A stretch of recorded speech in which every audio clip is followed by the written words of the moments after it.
to Igbo land, you discover in all community, the day a man sacrifices a cock or a goat or a cow to a deity, there are sequences towards which that goat or that cock must be shared among his kinsmen.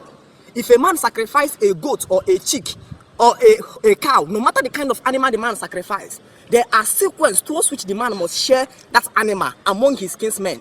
In Ogoka, we call it Ihuiwe. There are part of his kinsmen that will take the hand. There are part of his kinsmen that will take the leg. There are part of his kinsmen that will take the liver. All these things must be given in the kinsmen according to the laid pattern that it was supposed to be shared. And if misshared, there will be consequences. This was the technology of oneness our ancestors instituted and enshrined in our deity. That anytime you come to offer us a gift, anytime you come to offer us a meat, you must show us a proof that you are in togetherness and in oneness of peace with your kinsmen. Anytime you come to feed us, anytime you come to give us a cock or a goat, you must show us a proof that you are still in oneness with those your kinsmen. You cannot bring a goat and kill a goat in our deity when you are in enmity with your kinsman. I remember growing up as a child, there was a man who called Mike Nwebiem in my kinsman. Mike Nwebiem is a man who has issue with one of another kinsman in my village. And so the person he has issue with have just finished doing all this Ekwamad or something, and so he killed a cow. And when they finish doing that, they share the meat according to pass. But now, because they are in enmity, the man does not have the boldness or the confidence to carry the meat of Mike Nwebiem to go and give him. So the man went and started roasting the meat. He just put it in an engega and continued roasting it because they are in enmity. Over time, the thing began to haunt the man negatively.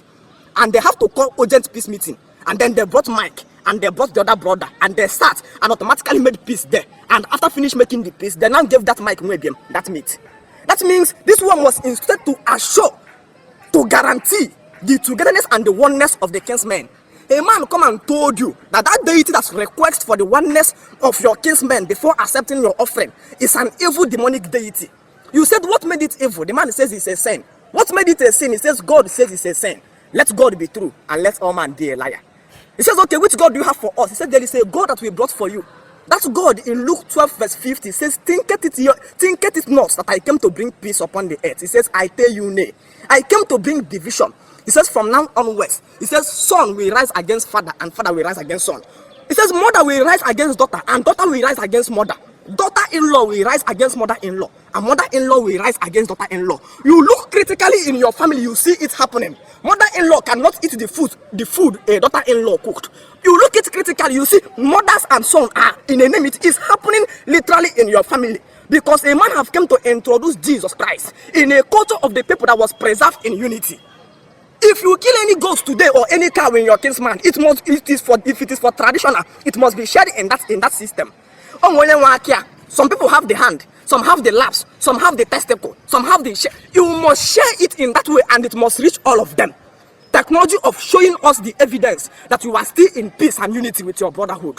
If you are not in unity, we can't accept your sacrifice. It mandates that we all becomes one as a bunch. There was a deity in your village. At the end of every year, you do New Yam Festival.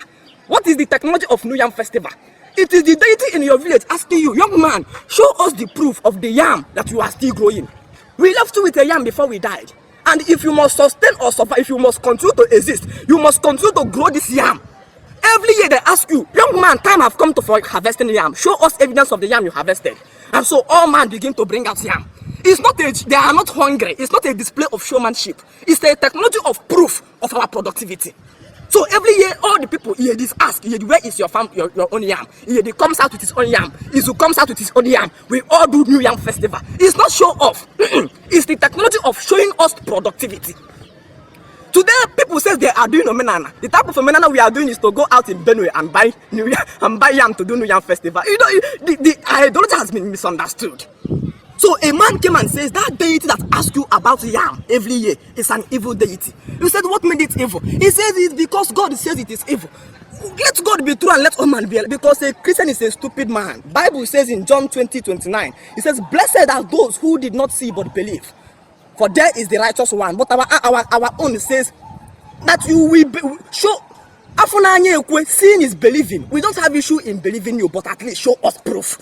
The man says no. God says it's an evil. He says, okay, which God do you have for us now? He says there is another God. That God lifts people up from dustbin. So we are interested about the result and not the process or the dynamics.